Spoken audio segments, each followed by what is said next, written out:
हमारी story start होती है एक लव स्टोरी से।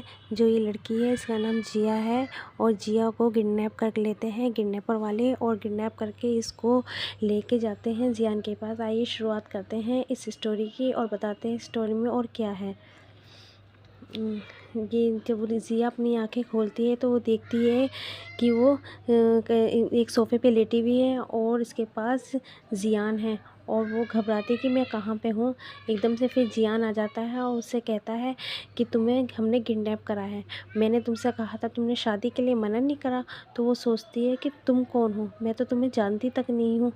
और कौन सी शादी, मैं तो किसी शादी के बारे में भी नहीं जानती हूँ, मैं किससे शादी कर रही हूँ। वो घबरा जाती है। तो सभी जियान बोलता है कि जिस लड़के से तुम्हारी शादी होने वाली है मुझे पता है, मैंने 5 दिन पहले तुम्हारे पास फ़ोन करा था।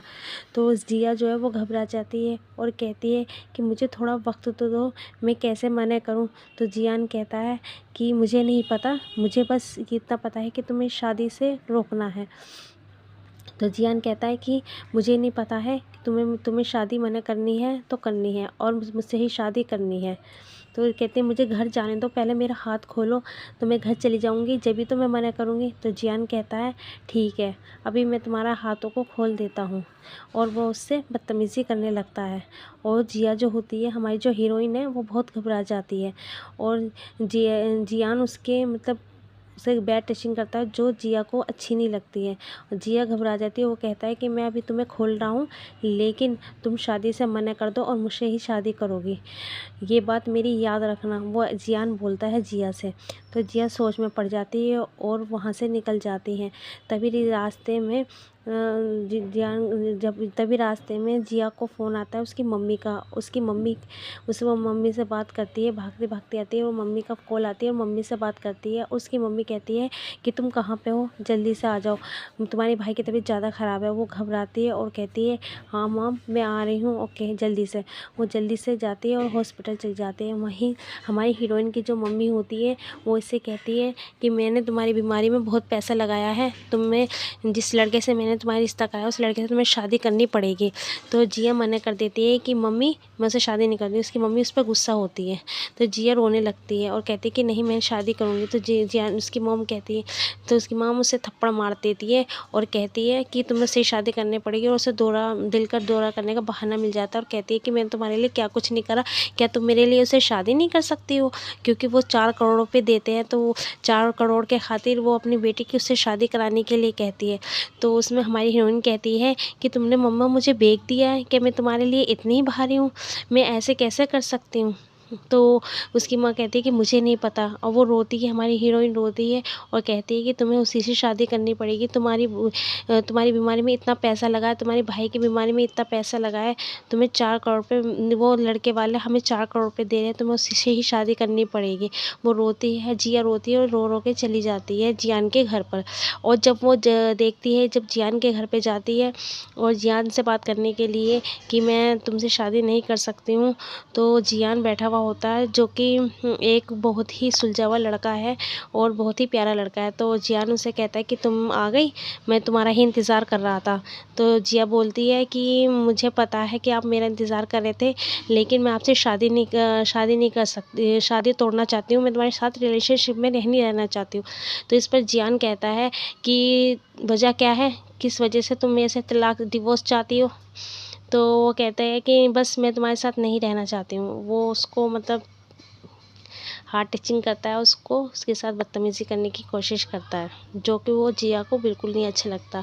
और जिया गुस्से में उसे देख रही होती है और फिर जियान उसे कहता है कि तुम्हें ये सब सहना पड़ेगा अगर तुम्हें डिवोर्स चाहिए तो।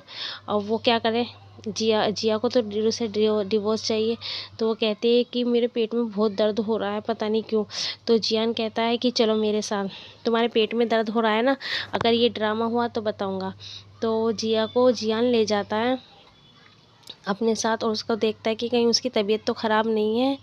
तो जियान उसको लेके जाता है और जाकर उसको डाइनिंग टेबल पर बिठा देता है। और जिया सोचती है कि अच्छा वो मेरा पीछा छूटा।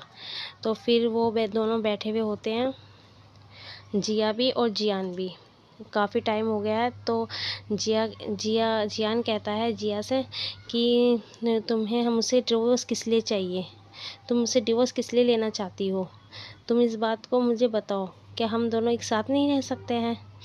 तो इस पर जिया जो है वो ये बोलती है कि हम दोनों एक साथ नहीं रह सकते। जियान कहता है क्यों नहीं रह सकते हम एक साथ? तो जो हमारी हीरोइन है वो दूध पी रही थी और वो कहती है कि अच्छा है, बेहतर है कि हम दोनों डिवोर्स कर ले लें, और हम दोनों को डिवोर्स ले लेनी ही चाहिए, जब भी हम दोनों की भलाई है इसमें। तो जियान उसके पास आता है और कहता है तुम मुझसे अलग होना क्यों चाहती हो? तो इसमें जिया कहती है, जिया सोच ही रही होती है, पर जियान उसको देखता रहता है और उसको उस पर प्यार आता है जियान को। अब वो क्या करे, जियान परेशान हो जाता है कि मेरे से डिवोर्स लेना क्यों चाहती है। तो जियान कहता है कि तुम मुझसे डिवोर्स क्यों लेना चाहते हो? वो एक घड़ी देखता ही रहता है उसको, और वो देखती है कि ये मुझे पता नहीं क्यों घूर रहा है।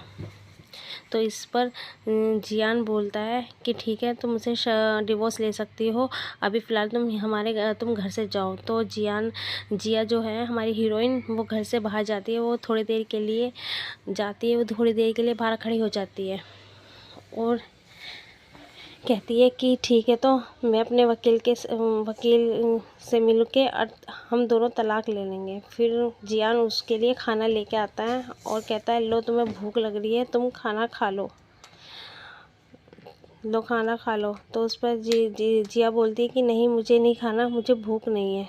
तो वो घर जाती है, तो घर जाने की कोशिश करती है। धन हमारा जियान जो होता है वो बाथरूम में चला जाता है नहाने के लिए, और जिया जो है ना उससे